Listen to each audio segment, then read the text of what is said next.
예, 자, 면역 질환의 과민 반응 봅니다. 과민 반응은 어떤 물질과 접촉했을 때 숙주가 비정상적 반응을 나타내는 것, 면역 반응이 지나쳐서 부적절하게 나타나서 조직의 손상까지 시키는 것. 1형, 2형, 3형, 4형이 있습니다. 형 구분 꼭 하셔야 되고요. 1형 과민 반응은 즉시형, 아나필락시스형이라고 하죠. 원인 요소는 이뮤노글로불린 2. 병리적인 과정은 비만셀의 특이적인 자극 히스타민 방출이 되는 거다. 그래서 이제 탈과립이 되면서, 그러니까 뭐 이런 꽃가루가 들어오게 되는 거죠. 보통은 헬퍼 T셀이 얘를 항원으로 인식하지 않지만 특이하게 항원으로 인식을 해버렸을 때 뭐 세포의 손상은 없는 상태잖아요. 그래서 누구의 도움을 받는다? 호염구. 호염구 또는 이제 비만셀. 주로 이제 비만셀이라고 하죠. 비만세포.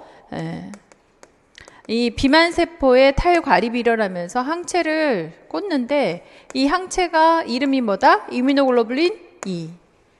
탈과립이 일어나면서 자, 항체가 꽂히면 여기서 매개 물질이 어마어마하게 쏟아져 나옵니다. 이게 뭐다? 히스타민. 이 히스타민이라고 하는 매개 물질이 쏟아져 나오면서 주변에 있는 혈관을 확장시키고 모세혈관 투과도를 증가시키면서 무지하게 많은 이제 혈장 성분들이 나오겠죠. 자, 이게 이제 쏟아져서 나오면서 주변에 부종을 일으키게 되는 어디에? 피부에 나타나면 피부의 수포의 형태로 나타나든가 아니면 코에 나타나면 코의 점막에 부종이 나타나고 콧물이 막 이렇게 나온다든지 기관지에 나타나게 됐을 때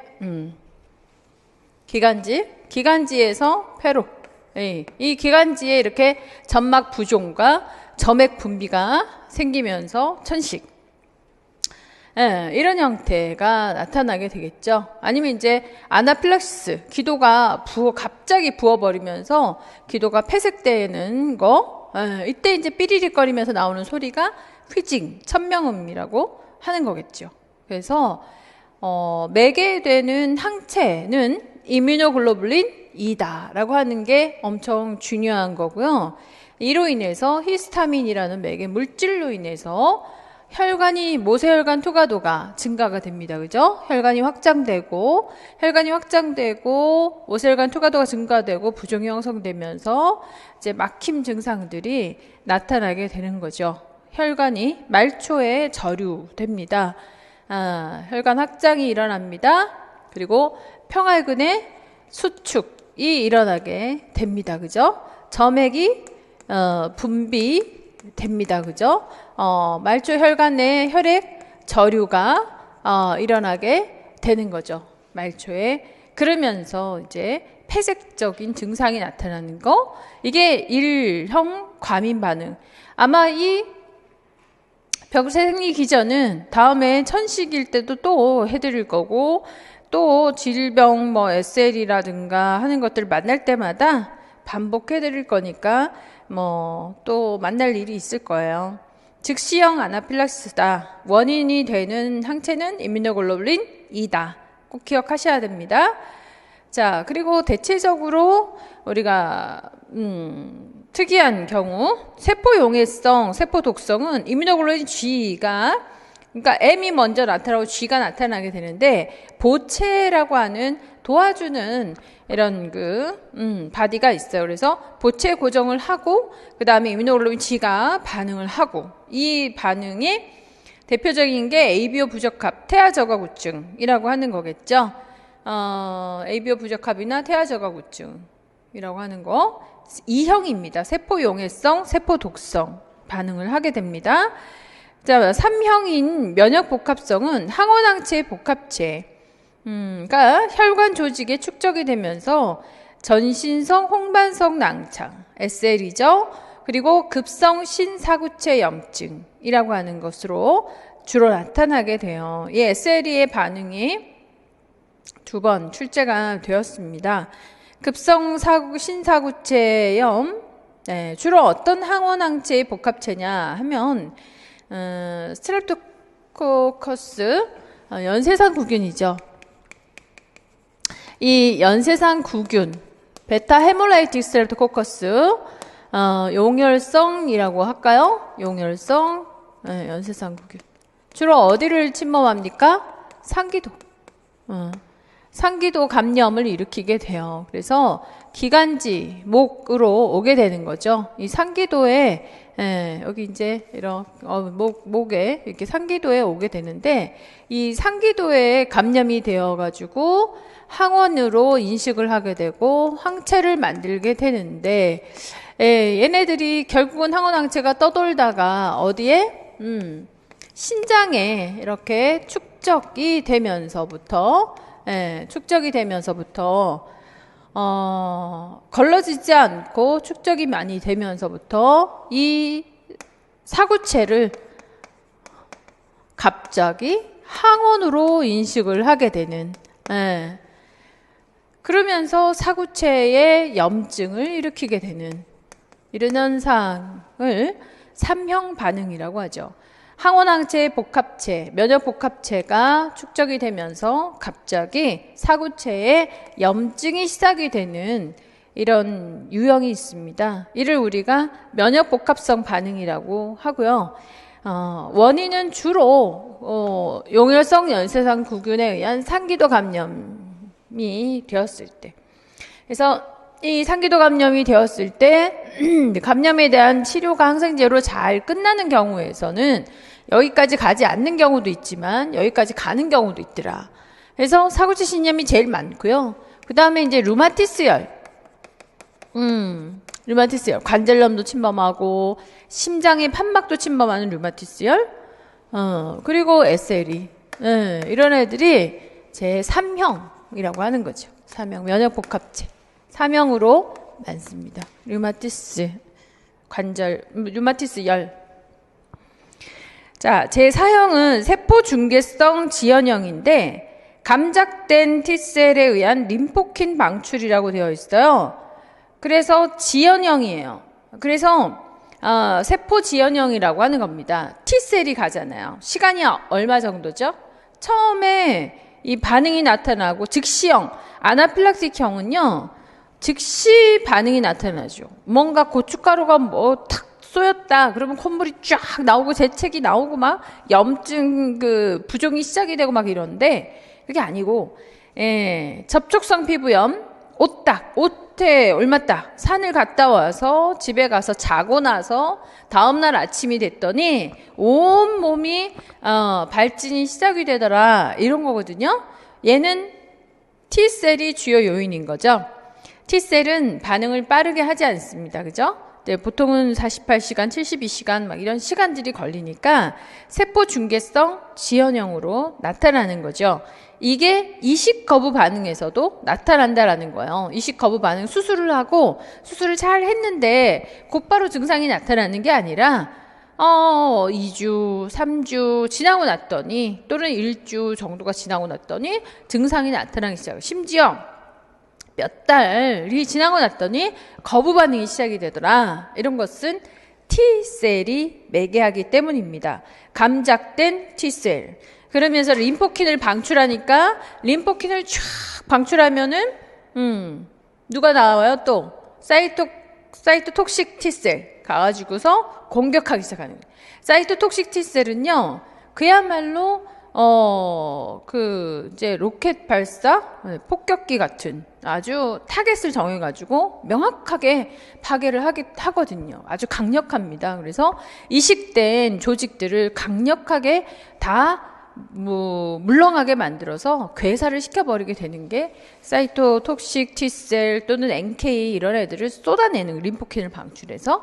그래서 제4형은 T셀이 반응한다 그랬고요. 제3형은 면역복합체, 주로 용혈성 연쇄상구균, 베타 헤몰라이틱 스트레프토코커스가 주 원인입니다. 그래서 그 원인도 물어보고 질환도 물어보고 이런 거죠. 경로도 물어보고 기전도 물어보고 그래서 잘 이해하고 계셔야 되고, 지금까지 이제 한 번도 출제가 안 된 건 세포 용해성. 예. 누가 이뮤노글로빈 G 정상적인 반응이에요. 이뮤노글로빈 G가 나타났다는 것은 정상적이지만 정상적인데 이물이라고 생각한 거죠. P인데 내 P가 아닌 거야. 나는 A형인데 B형이 들어온 거지. 이런 거 있잖아요. 예. 그러니까 똑같은 혈액이지만 명확히 내가 아닌 넌셀프죠. 이런 경우. 또 태아 저가구증. 엄마가 RH 포지티브이고 네가티브이고 아기는 RH 포지티브이고 이럴 때 이제 반응이 나타나는 거죠. 그래서 내 아니라는 거지. 같은 피인지 몰라도 어쨌든 나는 아니다. 이게 E형이에요. 세포 용해성, 세포 독성. 그래서 혈액을 모두 다 파괴시켜 버리기 때문에 태아 저가구증일 때는 엄마도 아기도 상당히 위험해질 수 있다. 자, 1형, 2형, 3형, 4형 이해하셨고 그 다음에 어떤 반응과 연관되는지 그 내용을 알으셔야 됩니다. 질환을 이해하셔야 되고 어떤 원인 요소, 원인 매개가 되는가, 이뮤노글로빈 G인가, M인가, E인가, 그리고 항원항체 복합체인가, T셀인가 하는 것들을 구분하셔야 됩니다. 자, 그럼 정리해 볼게요. 1형이다. 즉 C형 과민 반응, 아나필락시스 반응이라고 그러죠. 즉 C형은 항원 침입 시 T4셀이 활성화된다. T4셀이 뭐였어요? 헬퍼 T셀이죠. CD4 보조 T셀. B셀은 그 항원에만 특이적으로 작용하는 이뮤노글로빈 E를 생산해내고 친화력이 강한 비만셀, 호염구 표면에 달라붙고 이 수용체의 20에서 정상인은 50%만 이뮤노글로빈 E와 결합되는 반면에 알레르기 환자는 거의 100%의 결합이 된다. 감작 상태라고 하죠.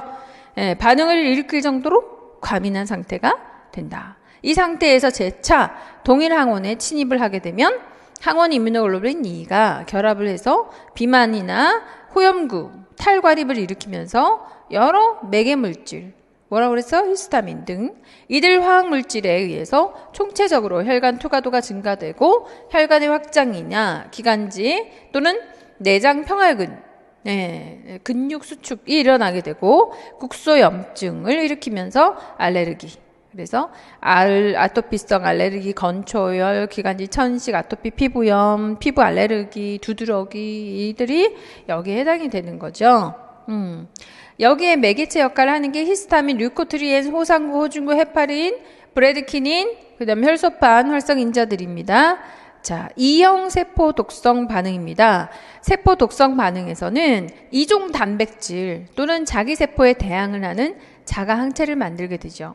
자가 항체는 자기 세포와 결합을 해서 항원 항체 복합체를 형성합니다. 그래서 자기 세포는 식균 작용, 보체 중계, 용해 작용에 의해서 파괴가 되겠죠. 용혈성 빈혈이 여기에 해당이 되고요. 혈소판 감소성 자반증이 여기에 해당이 됩니다. 그리고 용혈성 수혈 반응, ABO 반응, 신생아 용혈성 질환이에요. 자, 혈소판 감소성 자반증 어디에 해당된다고요?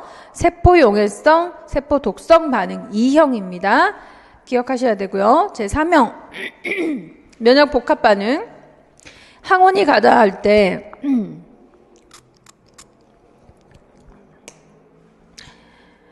수용성 면역 복합체가 형성이 됩니다. 면역 복합체는 신장, 피부, 관절 이런 작은 혈관벽에 침범이 되죠.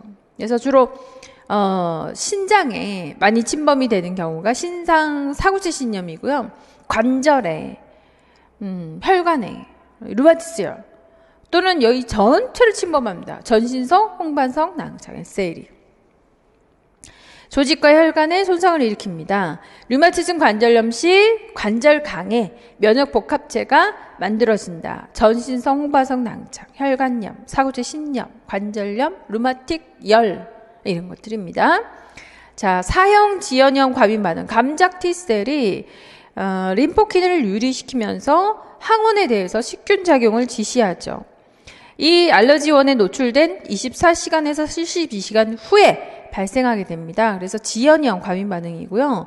만성 감염이나 접촉성 피부염, 곤충의 독에 의한 국소 반응, 그리고 결핵 항원, PPT 주사 여기에 해당됩니다. 이식편대 숙주 질환, 이식편의 골수세포가 숙주의 골수에서 여러 가지 항원과 항원 반응을 일으키면서 피부나 위장계, 간 등의 다양한 반응을 일으키는 게 이식편대 숙주질환.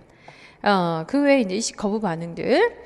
제4형의 반응은 림프구와 대식세포를 축적하게 되면서 그 부위에 부종, 허혈, 조직의 파괴 해서 당장 장기들이 물렁물렁해지게 되고 색깔이 변하면서 이렇게 떡되는 거죠. 썩어 이제 문드러진다고 그러죠. 그런 이제 조직의 파괴, 괴사가 초래됩니다.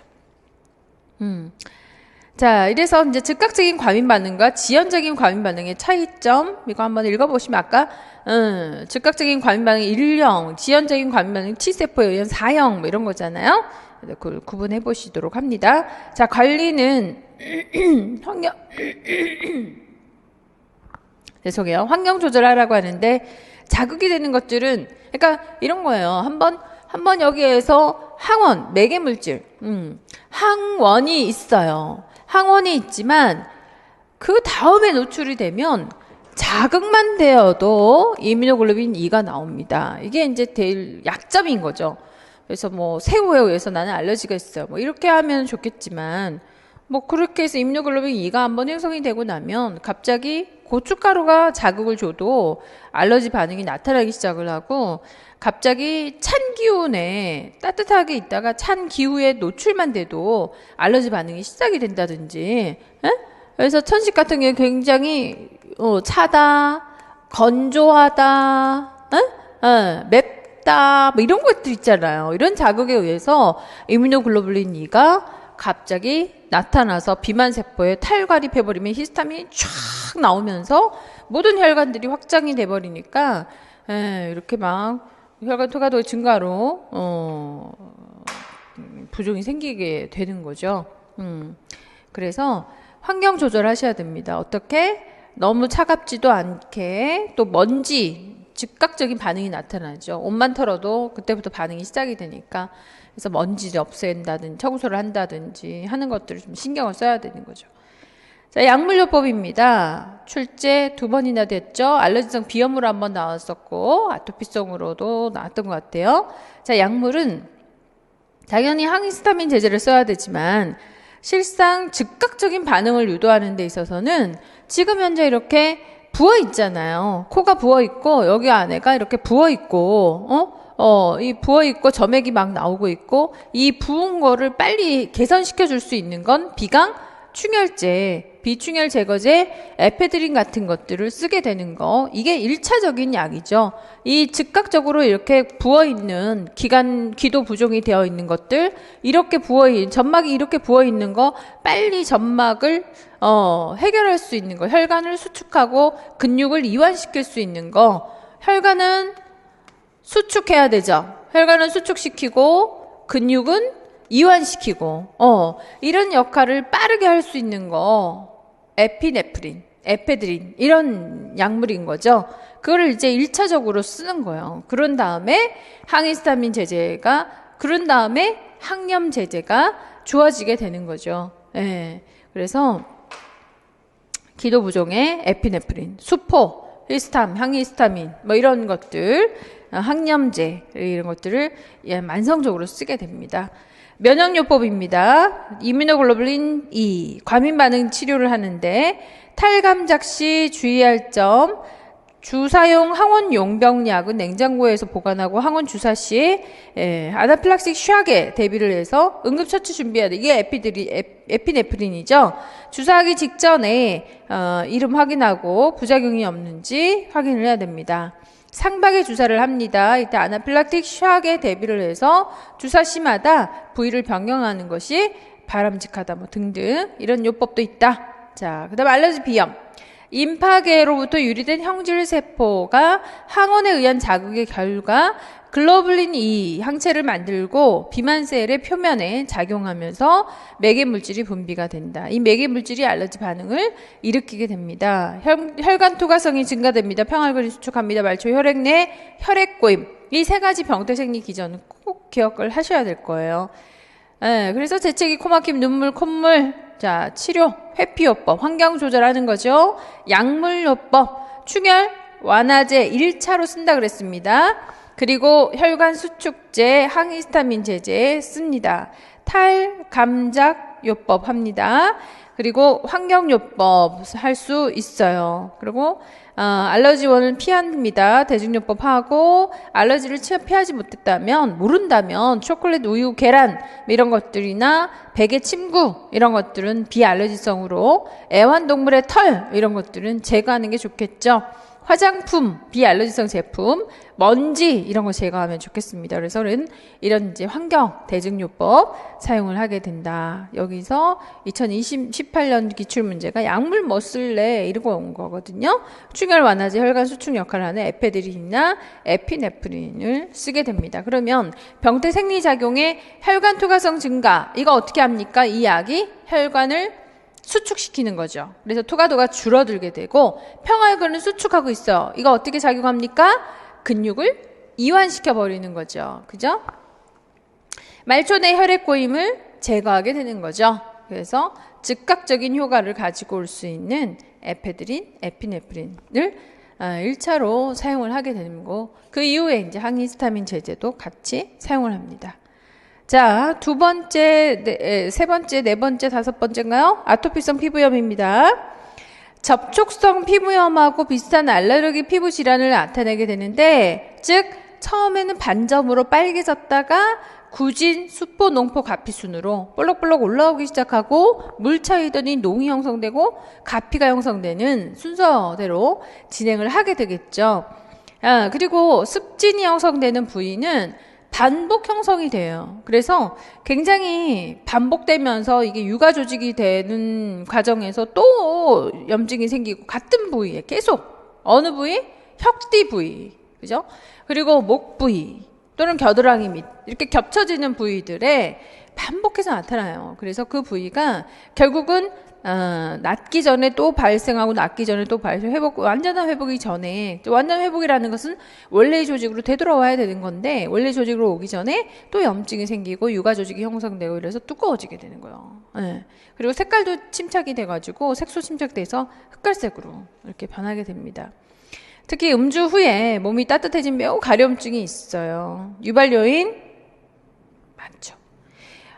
원인 요인이 있어요. 원인 요인 때문에 시작은 되지만 나중에는 모든 자극에 유발 요인들, 습진에 걸리기 쉬운 사람의 피부는 추운 날씨, 열이나 습기 너무 많아도, 열이 너무 높아도, 습기가 너무 높아도, 너무 차가워도, 집안에 먼지가 많은 털실, 긴장, 호흡기 감염, 특별한 식품, 목욕, 지나친 목욕, 뭐 이런 모든 반응에, 자극에 반응이 와서 조절하기 굉장히 주의 깊게 조절을 해줘야 되니까 귀찮죠? 굉장히 좋은 습관을 가질 수 있는 기회이기도 하고 뭐. 자, 한국의 아토피 피부염의 진단 기준을 세우고 있습니다. 주 진단 기준은 가려움증이고요. 그리고 주로 이제 특징적인 병변의 형태는 이렇게 겹쳐지는 부위라고 얘기를 하게 되는 거죠. 보조 진단 기준, 건조라든가 백색 비강진, 눈 주위에 습진, 눈 주위가 가렵고 까매져 있고, 귀 주위에 습진 병변이 있고, 입술 가렵고 손발에 피부염이 생기게 되고, 두피에 인설이나 모공 주위 피부에 두드러짐, 유두 습진, 땀날 때 가려움증, 그리고 이제 백색 피부 묘기증, 즉 C형 피부 반응, 양성 반응, 높은 혈청 임무글로불린 E, 피부 감염에 대한 감수성, 이런 것들 중에서 이제 4가지 이상 나타난다면 진단이 가능하다, 이렇게 얘기를 하고 있고요. 부증상에 대한이에요. 피부 건조증은 아토피 피부염 환자의 대부분에서 관찰이 됩니다. 어린 선은 피부가 물고기 비늘처럼 관찰되는 것이고, 닭살이죠. 70-80% 환자에서는 이뮤노글로불린 E형 면역글로불린이 증가되어 있습니다. 약 60%가 생후 1주 내에, 90%가 5세 이내에 처음 발생을 하게 된다. 헤르페스 감염, 물사마귀, 기타 감염성 질환이 동반되는 경우가 많고요. 유두습진은 유두 혹은 유륜의 삼출성 병변으로 소화기 후반부터 관찰됩니다. 구순염은 입술이 건조하고 갈라지고, 눈과 눈 주위의 병변으로 결막염이 흔히 관찰되고, 눈 밑에는 뚜렷한 주름, 그리고 시커멓게 변하는 거, 백내장, 눈 주위의 색소 침착, 목에 뚜렷한 주름, 땀에 의한 가려움증, 예, 모공주의 두드러짐, 음식물에 의한 과민성, 소양감, 음식물 먹으면 가렵다. 예, 감정 요인은 특히 사춘기, 성인기가 가면서 감정 요인까지 나타나게 됩니다. 백색 피부 묘기증은 홍반이 심한 부위를 긁었을 때 그 부위가 하얀 선으로 관찰되는 현상을 말합니다. 두부 인설이라고 한다면은 귀 뒤, 귀 밑, 뭐 이런 데서 이마, 태선화, 만성적으로 이마를 긁을 때 이마에 두껍게 주름이 생긴 거, 둔부와 습진, 엉덩이 밑에 살이 잡히는 부위, 이런 데 이제 진물이 나고 습진이 생기는 것들을 말합니다. 예. 보건지도 병변을 악화시킬 수 있는 모든 요인들에 대한 접촉을 좀 피하는 게 좋겠죠. 온도 습도 유지해주라. 또는 비도 과도하게 사용하지 말아라. 나일론 같은 거 사용하지 말고 면 쓰라. 의복은 느슨하게 해서 꽉 조이지 않게, 자극되지 않게 애완동물 접촉을 금해라. 등등등. 소양감에 대해서는 부드럽게 두들겨줘라. 긁지 마라. 2차 감염된다. 보습제를 많이 발라줘라. 이런 거죠. 심하지 않으면 국소 도포반으로도 가능하고요. 심하다면 스테로이드를 쓰지만 스테로이드를 장기적으로 썼을 때는 오히려 면역을 억압시키는 악순환을 가지고 올 수 있죠. 소양감이라면 항히스타민 제제를 쓰게 됩니다. 2차 감염을 동반한다면 이제 항생제를 병용하기도 한다. 아토피 피부염인 경우에서는요, 제일 중요한 게 수분.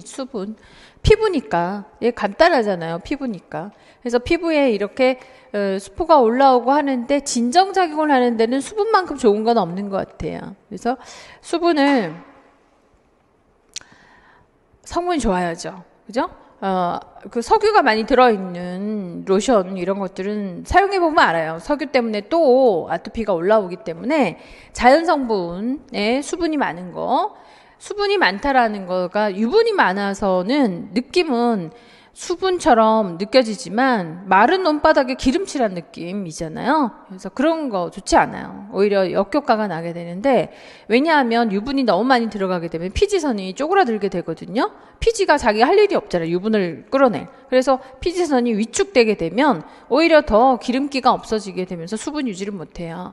우리가 피부 속에 이렇게 수분을 넣어놓게 되잖아요. 수분이 이렇게 들어가면 수분은 증발되잖아요. 그렇기 때문에 수분 유지 성분이라는 건 유분을 이렇게 한 바퀴 싸놔야지 수분이 오랫동안 유지가 되거든요. 그 비율이 7대3이라고 생각하시면 돼요. 7대3.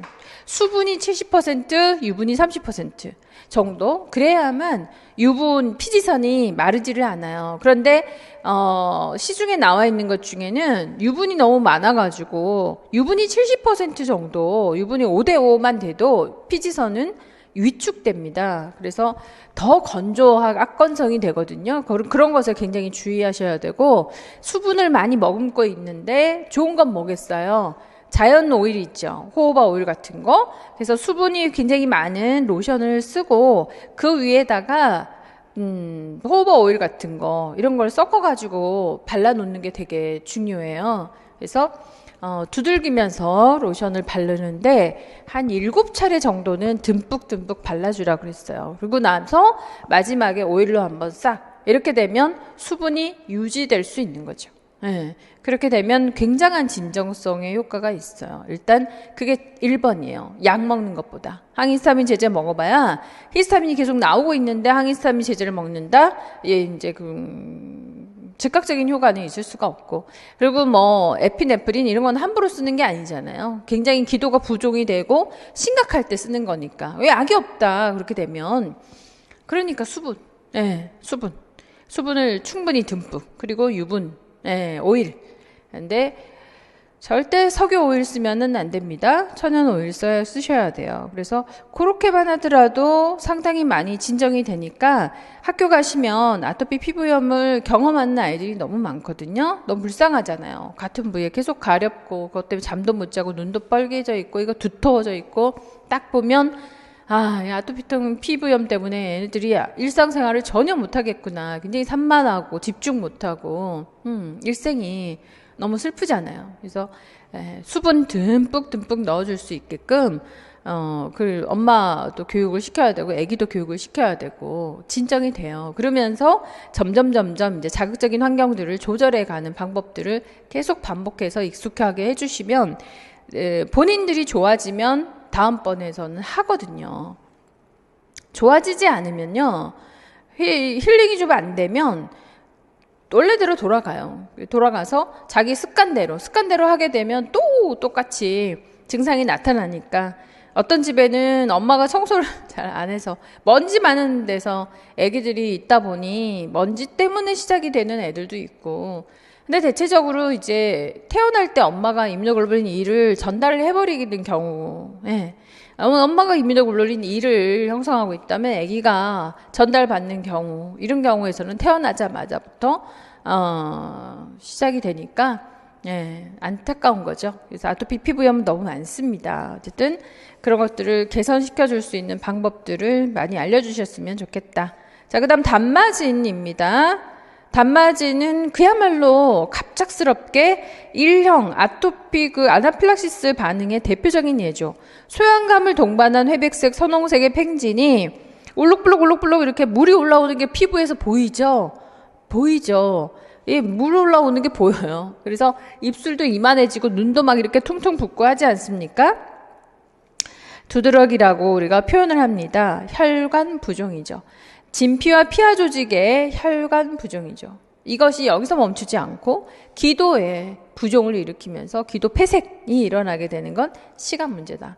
그래서 증상은 팽진이 불규칙하게 나타납니다. 급속히 1분 30분 안에 급속히. 수시간 후면은 언제 그랬냐는 듯이 소실되기도 합니다만은 그 사이에 기도 부족으로 사망할 수 있어요. 팽진은 의복이나 멜빵, 벨트, 압박 부위에 먼저 나타납니다. 입술이나 눈이 붓기 시작을 하게 되는 거죠. 악화되면 후두 부종이 나타나는 게 단마진입니다. 자, 보건지도 원인을 빨리 제거를 해야 되고요. 항히스타민 제제가 적극적으로 선택이 돼야 되고, 후두 부종이 됐다. 바로 에피네프린 해서 혈관을 빠르게 수축시키고 기관지를 확장시켜야 되는 거예요. 기관지 근육을 이완시켜야 되겠죠. 자, 산마진의 실제적인 문제는 소양감이지만 잠재적인 문제는 혈관 부종이에요. 규두 부종이라는 거죠. 그래서 소양감 완화, 알러지 원의 제거, 혈관 부종의 완화, 이런 것들에 신경을 쓰면서 약물 줘야 됩니다. 소양감 간호를 위해서는 방 안의 온도, 습도 조절하는 거, 좀 시원한 환경이 좋겠죠. 기분 전환을 위한 거, 독소, 오락, 발화를 촉진하는 과다한 운동은 금하는 거, 불안과 긴장을 완화하는 거, 손톱은 짧고 짧게 깎아라. 그래서 소양감에 대해서 2차 감염이 되지 않게 가려운 것을 두들길 수 있는 부드러운 빛, 이런 게 도움이 된다라는 거고요. 전분 목욕 도움이 됩니다. 등등등. 자, 아나필락시스. 되게 중요하고요. 2012년 기출 문제이지만 샥과 함께 곧 출제가 되지 않을까 예상이 되는 부분이기도 합니다. 다급한 불안을 호소한다. 그 다음에 가려움증을 호소한다. 혈관 부종이 생긴다. 아나필락시스는 곧 사망이라고 하는 문제를 가지고 있는 거죠. 아나필락시스를 일으키는 물질은 뭐든 될 수 있어요. 약물, 음식물, 조개, 달걀, 콩, 꽃가루, 곤충, 특히 벌, 꿀벌, 말벌, 호박벌 세잖아요. 얘네들한테 물렸을 때 대표적인 징후. 자, 두드러기 시작합니다. 단마진, 팽진이 올라옵니다. 막 울퉁불퉁 올라오기 시작하고요. 혀가 붓고 눈이 붓고 하게 됩니다. 그 다음에 이제 얼얼 하다가 이제 후두 부종이 오게 되고 혈관 투과도가 너무 많이 확장되기 때문에 혈관 속에 혈액은 없어요. 마구 흘러서 주변 조직에 흘러나가게 되죠. 그래서 샥이 오게 되는 거죠. 그래서 피부에서의 증상, 호흡계에서의 증상, 순환계에서의 증상이 동시에 나타나는 게 아나필락시스예요. 피부에서의 열감, 발적, 가려움, 두드러기, 혈관 부종, 그리고 안면의 혈관 부종 홍반, 호흡계에서 비강 충혈, 기관지 협착, 점막 부종, 과다한 점액 분비, 천명음, 휘징 사인, 삐리리 소리가 들리게 되고 호흡곤란이 오게 되죠. 그래서 후두 부종이 됩니다. 질식됩니다. 저산소혈증과 고탄산증으로 호흡 부전이 오게 되고요. CO2의 정체로 호흡 중추가 마비되면서 사망을 하겠죠. 순환계에서 저혈압, 빠르고 약하고 불규칙한 맥박 또는 서맥이 나타나게 된다. 이는 혈관 확장으로 못의 투과도가 증가해서 수액이 혈관 밖으로 빠져나가기 때문이다. 그래서 치료하지 않으면 결국 실신발한 혼돈, 의식 상실이 초래됩니다. 혈관 내 용액이 감소하면서 수분 내에 부정맥 샥, 심장마비가 나타나죠. 아나필락시스에 의한 사망의 70%가 호흡기 기능 부전 또는 샥으로 사망을 하게 됩니다. 그래서 아나필락시스의 응급처치는 어떻게? 즉각적으로 이것을 투여하라. 이거에 출제가 된다는 거죠. 에피네프린을 투여해라. 이 에피네프린을 투여하는 이유를 꼭 설명해 줄 수 있어야 되겠죠. 에피네프린을 투여하는 이유는 뭐예요? 모세혈관 투과도가 확장되어 있기 때문에 이걸 빠르게 혈관을 수축시켜 줄 수 있고, 기도가 부어 있죠. 기관지가 폐색되어 있습니다. 근육이 수축해서. 그래서 근육을 이완시켜서 기관지를 확장시켜주는 그런 역할을 하는 거죠. 그래서 아나필락시스일 때 즉각적으로 에피네프린을 투여합니다. 샥 포지션, 팔로 포지션, 샥 증상이 보이면 행하이. 기도를 확보하고 동맥 확인하면서 에피네프린, 아드레날린 투여하고 바이탈 체크합니다. 자, 아나필락시스의 응급처치 중요하다. 증상 중요하고 응급처치 대단히 중요하게 되겠죠? 예. 자, 이렇게 1형 정리합니다. 아토피, 알러지성 비염, 그 다음 단마진, 아나필락시스까지. 그 다음 자가 면역 질환이죠. 항원의 변형이나 항체의 교차 반응, 바이러스, 호르몬 등에 의해서 전신성 홍반성 낭창, 근무력증, 자가 면역성 용혈성 빈혈 이런 것들이 대표적인 거죠. 제3 반응인가요?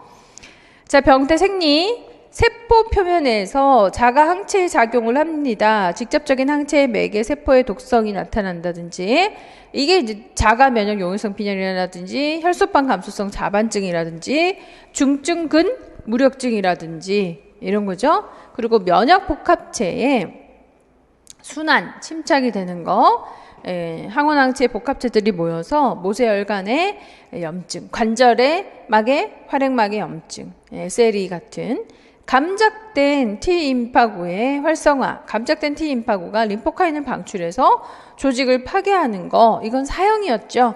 다근염, 그 다음에 이식커브 반응들, 이런 것들을 우리는 자가 면역 질환이라고 얘기를 합니다. 그래서 전신질환으로서는 전신 홍반성 낭창, 루푸스, SLE, 류마티즘성 관절염, 혈액 질환으로서는 자가 면역성 용혈성 빈혈, 면역성 혈소판 감소성 자반증, 중추신경계 질환으로서는 다발성 경화증, 길리안바레 증후군, 근육에서는 중증근 무력증, 심장에서는 류마티즘열, 내분비에서는 에디슨 시병, 갑상샘염, 그리고 갑상샘 기능 저하증, 일형 당뇨, 위장관계에서는 악성 빈혈, 궤양성 대장염, 신장계에서 사구치 신염, 그런 거, 눈의 포도막염 같은 거. 자가 면역 질환이면 어떻게 간호를 하느냐? 면역 억제제 써야죠. 그럼 면역 억제제를 쓰게 되면 포기해야 되는 것들이 너무 많고 힘든 치료들이 많습니다. 부작용이 많고요. 항염 제제를 쓰거나 면역 억제제, 둘 다 항염 제제도 만만치 않게 부작용이 많고 면역 억제제도 그렇죠. 그러나 당장 문제가 되는 것은 막을 수 있다. 이런 얘기고, 대표적인 전신 홍반성 낭창, 루푸스. 자, 원인은 모릅니다. 바이러스 때문이다, 면역 때문이다, 유전 때문이다. 근데 젊은 여성들에게 호발하는 특성을 가지고 있죠. 임상 증상으로서는 전신 증상들 있으면서 관절 증상과 피부 증상, 특히 나비 부위나 그러지, 앞면에 나비 모양의 발진이 보이는 거, 그 외 레이노 현상이나 눈부심증, 신장에서 신장염으로 인한 혈뇨 단백뇨, 심내막염, 심근염, 심낭명, 백혈구 감소증 등이 보이게 됩니다. 그래서 혈구들 감소합니다. 면역글로불린 증가해 있습니다. ESR, 염증이 반응이 상승되어 있죠. 치료는 피부관리, 나타나는 대증요법이죠. 피부관리 해주고 스트레스 제거해주고 면역 억제제 주고 하는 정도로 출제하게 됩니다. 전송마석 낭창의 2020년 문제를 보면 피부에서 나타나는 반응, 발진이 왜 생기는지 그 병태 생리 기전을 쓰라라고 했어요. 그러니까 첫 번째 반응은 항원항체 복합체로 인해서 시작이 된다라는 거죠. 이로 인해 가지고 염증이 시작이 돼서 그 염증이 발진, 피부의 발진의 형태로 나타나지만 그 외에도 관절에도 염증을 일으키게 되고 혈구에도 염증을 일으키게 된다. 이런 형태로 표현을 해주셨으면 되는 내용이었습니다. 자, 장기이식입니다. 장기이식. 장기이식에는 면역계에서 중요한 어떤 기능을 확인하죠. 자기와 비자기를 구분을 하기 때문에 그래서 수혜자하고 그 다음에 이제 공여자하고 서로 어떤 것들을 항원을 맞췄을 때 성공적인 이식을 하느냐. 그래서 두 가지를 확인합니다. ABO 항원하고 RH 항원. ABO, RH 항원을 확인하고요. 또 하나는 조직 적합성 항원이라고 하는 HLA를 확인하게 되는 거죠. 일명 백혈구 항원을 확인을 하게 됩니다. 그래서 이 장기 이식할 때 자기와 비자기 조직을 인식하는 능력을 가지고 있고 면역세포 간의 제어 기능을 담당하는 것이라고 하는 거죠. 그래서 HLA는 A, B, C, D, DR 이렇게 5가지 종류로 분류됩니다. DR 항원은 B 임파구와 대식세포에 남아있는 것이다 라고 하죠. 그래서 ABO 항원, RH 항원, HLA 이것이 확인이 되면 공여자로부터 얻어진 림프구를 수혜자에 혈청하고 섞어놓고 면역 반응을 관찰하는 검사. 무슨 검사? 림프구 혼합 배양법을 실시하게 됩니다. MLC. 림프구 혼합 배양법을 실시해서 뭐가 나와야 되죠? 양성, 음성. 양성이면 이제 막 이게 서로 엉겨 붙어서 생기는 거니까 실패하게 되고요. 음성이면 깨끗하죠. 이식을 성공할 수 있다. 기대할 수 있어요. 그래서 ABO, RH 항원 확인합니다. 그래서 혈액형 맞고 RH 맞고 대체적으로 이 기억은 맞는 경우가 많죠. 그 다음에 이제 HLA까지 조직 적합성 항원까지 맞아야 돼요. 그러나 이거 끝이 아니고 다 맞다 하더라도 그 다음 단계인 림프구 혼합 배양법을 해봐요. 섞어요. 막 섞어서 엉겨 붙으면 양성이 되면 끝이야. 이거는 할 수 없고요. 그렇지 않다. 음성이 나왔다. 그러면 이식을 할 수 있습니다. 그러나 이식을 했다 하더라도 이게 용케 또 T셀이 파악을 해가지고 이제 반응을 일으키게 되는 이식 거부 반응이 나타날 수가 있어요. 그래서 과급성 반응, 급성, 만성 이렇게 분류를 하는데 기간에 따라서겠죠. 과급성이라 그러면은 이식을 했는데 48시간 만에 나타나는 경우를 말합니다. 이식하자마자 여기에서 염증 반응이 생기는 거죠. 그래서 그 이식된 장기가 다 파괴가 될 때까지 염증을 멈추지 않습니다. 사이토톡식 T셀이 가잖아요. 지연형 반응이잖아요. 아주 강력합니다. 그래서 다시 수술해야 되는 거죠. 급성 거부 반응이다. 3개월 이내에서 2년까지 나타나는 것을 말합니다. 6일에서 10일 이내에 관찰되기도 하는 거죠. 3개월 이내에 나타났다면 급성입니다. 즉시 나타나는 거 있죠. 48시간 내에 이전후로. 그거는 과급성. 3개월 이내다. 일주일 뒤에 나타났다. 급성입니다. 감작된 림프구와 대식세포가 이식 부위에 나타나기 시작합니다. 혈관상 자체가 황폐화됩니다. 이 조직은 괴사됩니다. 적극적으로 면역 억제제를 사용을 하나 치료가 가능하다. 초급속 작용 스테로이드를 사용을 해서 회복시킬 수 있고 속히 진단하면 치료가 가능하다. 그래서 진단은 염증 증상이니까 그것도 이제 뭐 이물 나하고 다른 이물이기 때문에 굉장히 강력한 증상이 나타나고 고열이 나타나고 백혈구 증가가 대단하게 많아지고 요량 검사를 해보게 되면 무뇨증이 있고 장기 이식 부위에 통증이 있습니다. 그러면 BUN 크레아티닌 상승하게 되죠. 그러면 급성 거부 반응을 예측하고 면역 억제제를 씁니다. 스테로이드, 강력한 부신 피질 호르몬제를 사용을 하게 되면 막을 수도 있다. 자, 만성 거부 반응 2011년 출제됐습니다. 이식 후에 수개월, 수년 후에 발생하는 것입니다. 서서히 황폐화가 되는데 보통은 이식을 했다면 한 5년 쓰죠. 그러고 나면 다시 거부 반응이 대부분 나타나게 되는데 항체와 보체가 관여해서 혈관벽에 보체 섬유소 혈소판들이 축적이 되고 이로 인해 혈관이 좁아지게 됩니다. 신체는 내피 손상을 보상하기 위해서 조직의 증식회사, 콜라겐의 축적 이런 과정을 통해서 순환을 막게 된다. 이식된 장기가 퇴화됩니다. 신장 이식이면 어떤 증상이 출제됐죠, 이게. 혈전 크레아틴과 요소 질소, BUN 크레아티닌이 증가하고 전해질 불균형, 특히 포타슘이 증가하겠죠. 체중 증가, 고혈압, 요량 감소, 부종. 심장 이식이면 심근의 섬유화, 허혈, 간 이식이면은 간 부전 등의 증상들이 나타나게 됩니다. 그래서 점진적으로 진행되는 퇴행성이기 때문에 치료는 일반적으로 성공적이지 못하죠. 이식 거부 반응 약물들을 사용해서 진행 과정을 늦출 수가 있어요. 진행 과정을 늦추는 방법밖에는 방법이 없잖아요. 장기가 뭐 쑥쑥 나오는 것도 아니고. 그래서 늦춰야 된다. 이식 기간이 완전히 황폐되고 재이식이 요구된다면 수년이 걸릴 수 있다. 자, 그 다음에 이식편대 숙주 질환입니다. 골수 이식이죠. 공여자의 골수세포를 주입을 할 때 일어나는데 역시 관여하는 건 T임파구입니다. 30일에서 50일 사이에 나타나면 급성.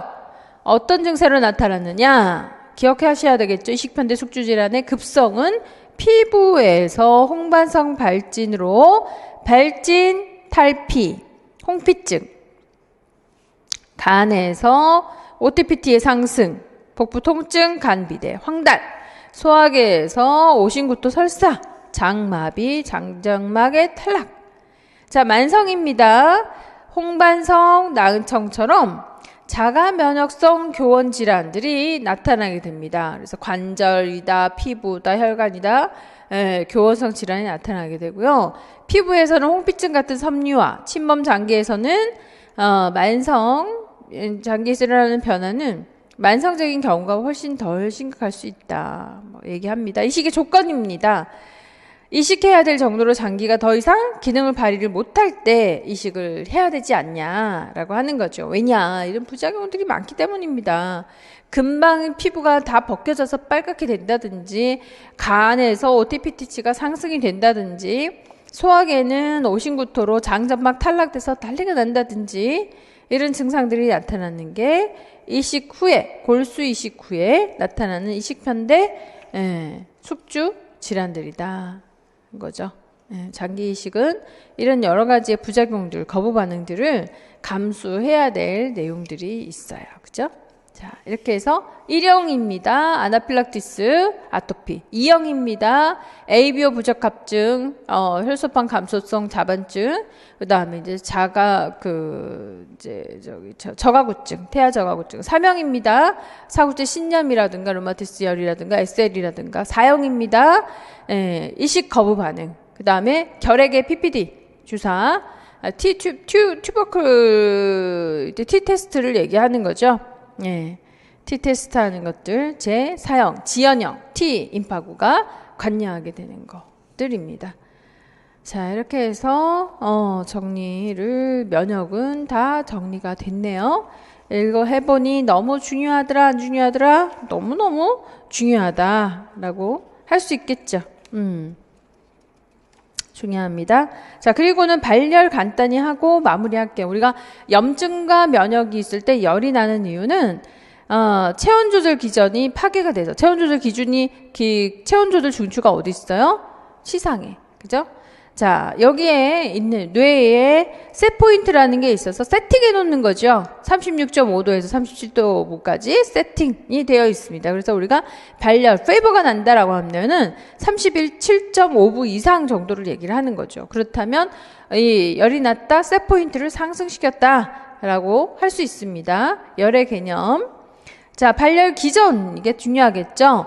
감염이다, 염증 반응, 이식 거부 반응, 악성 종양, 이렇게 되면 염증 세포에서 프로스타글란딘이 유리가 되면서 셋포인트를 상승하게 되고 셋포인트까지 체온이 올라가니까 셋포인트 세팅 시켜놨어요. 쫙 열을 올렸더니 열을 올리기 위해서 떨어야 되겠죠. 그죠? 근육을 떨어가지고 열을 올리게 된다. 오한을 느낌으로써 기초대사율을 올리게 됩니다.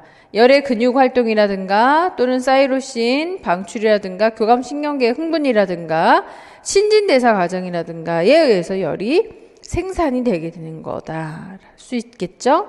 자, 체온을 조절하는 세 가지의 체계는 감각 수용기, 시상하부의 통감기, 통합기. 예. 열을 감지합니다. 그러면 체온 중추는 체온을 떨어뜨립니다. 열 생산을 떨어뜨립니다. 열 소실을 증가시킵니다. 예, 이런 이제 조절을 하게 된다. 예를 들면 효과기, 냉감 수용기로 신호를 보내면 냉감각 수용기로 신호를 보내면 말초혈관을 수축합니다. 떨려요. 그리고 에피네프린을 방출합니다. 그러면 대사가 촉진되고 열 소실을 방지하고 열 생산 증가하는 반응을 시작하게 되는 거죠. 그래서 효각이라 한다. 자, 열 생산에 영향을 미치는 요소는 기초대사율 근육활동, 갑상샘 호르몬의 생산, 그리고 교감신경 자극이나 열, 세포에 영향을 주는 온도들, 체온을 증가시키는 거, 이런 것이 이제 열 생산에 영향을 미친다. 열 소실에 영향을 미친다. 방사, 즉 열이 많은 물체에서 적은 물 표면으로 이동하는 거, 그 다음 전도, 한 분자에서 더 낮은 온도로 분자의 열이 이동하는 거, 대륙, 공기의 흐름에 의해 가지고 열의 분산으로 인체는 보통 피부 표면에 근접한 적은 양의 따뜻한 공기가 올라갑니다. 따뜻한 공기 올라가요. 시원한 공기 내려가죠. 대치, 대류를 통해서 열소실, 증발을 통해서 열소실. 체온은 중심 체온, 피부 온도, 정상 온도. 체온 조절 기전은 수의적인 조절, 옷 입는 거, 옷 벗는 거. 그 다음에 이제 불수의적인 조절. 네. 저온이었을 때는 근육을 떨어가지고 열을 올리는 거. 너무 더울 때는 피부 혈관을 감소시켜가지고, 수축시켜가지고, 세포를 감소시켜가지고, 열 방출을, 더울 때는 추울 때, 피부를 수축하고 세포면을 감소시키는 거. 고온일 때는, 근육을 이완시키고 피부 혈관을 확장시키게 되죠. 그런 기전, 체온 조절 기전 중요하다. 이해하기는 쉽다. 외우시라. 자, 열의 시작기, 진행기, 종식기. 열의 시작기에서는 따뜻하게 해줘야 되겠죠. 여분의 담요를 덮어주고. 발열기, 이제 피부가 상기되고 열이 올라갔고 호흡이 증가되고 그러면 가벼운 담요 주고 대사 때문에 수분 소실이 많이 있어요. 그래서 수분 섭취해주고 미온수 목욕해주고 환기시켜주고 하는 순서에 따라 간호를 해주는 거. 자, 그 다음에 발열 시의 간호 중재 우리 응급간호에서 중요하다라고 하면서 정리를 했어요. 그죠? 열을 하강시킨다라는 대표적인 물리요법은 92페이지 냉요법이 있습니다. 냉요법에 찬물이나 알코올 스펀지 목욕도 있지만 찬물인 경우에서는 혈관 수축이나 전율을 일으키게 돼요. 과도한 혈관 수축이나 전율을 일으키면서 열 소실의 저하나 열 생산을 더욱 증가시킬 수 있다. 그렇기 때문에 주의하라는 거고요. 알코올 스펀지 목욕은 다 좋은데 피부를 건조하게 한다든지 폐에 자극을 준다든지 해서 오심을 유발할 수 있다는 한계점. 미온수 스펀지 목욕은 더 차가운 물질로의 전도, 체표면에서의 수분 증발, 노출된 체표면에서의 열 대류 이러면서 상당히 열을 많이 일으키게 되는 계기가 되는 거죠. 스펀지 마사지일 때 주의할 점은 찬 것이 닿았을 때 오한이나 한기가 나타나 체온이 올라갈 수 있다라는 거. 그래서 스펀지 목욕은 하지 않겠다. 항상 그 다음에 마사지를 스펀지 목욕할 때 주의할 점이죠. 그리고 항상 마사지를 강하게 해서 목표재성 혈관이 충분히 확장될 수 있도록 해줘야 된다라는 거. 또 이마에는 얼음 주머니를 대줘서 열 전도를 증가시켜줘라. 발에는 더운 주머니를 대주면서 오한을 막아라. 미온수 스펀지 목욕 제일 많이 적용하고 있습니다. 그래서 전도를 이용하고 증발을 이용했고 대류를 이용해서 물리치료를 하는 거죠. 국소적인 냉요법, 얼음 주머니를 하게 되는 케이스는 통증을 줄이거나 지혈을 하거나 화농을 지연시키거나 은폐, 우려를 제거하기 위해서이다. 이런 거죠. 국소냉요법. 예. 그래서 눈의 손상이라든가 발치, 치질 이런 것에 사용해 볼 수 있어요. 자, 발열의 형태는 간헐열, 이장열, 지속열, 재기열 등이 있다라는 것에 참고. 자, 열을 하강시키는 물리요법, 특히 미온수 스펀지 목욕, 국소적인 냉요법들 살펴봐 주시고요. 발열의 기전 살펴봐 주시고 나머지 면역에 대해서 1형, 2형, 3형, 4형 씹어가면서 정리하셨으면 좋겠습니다. 자, 이렇게 해서 발열까지 정리가 됐고요. 그 다음 좀 쉬었다가 우리 스트레스 시작할게요. 수고하셨습니다.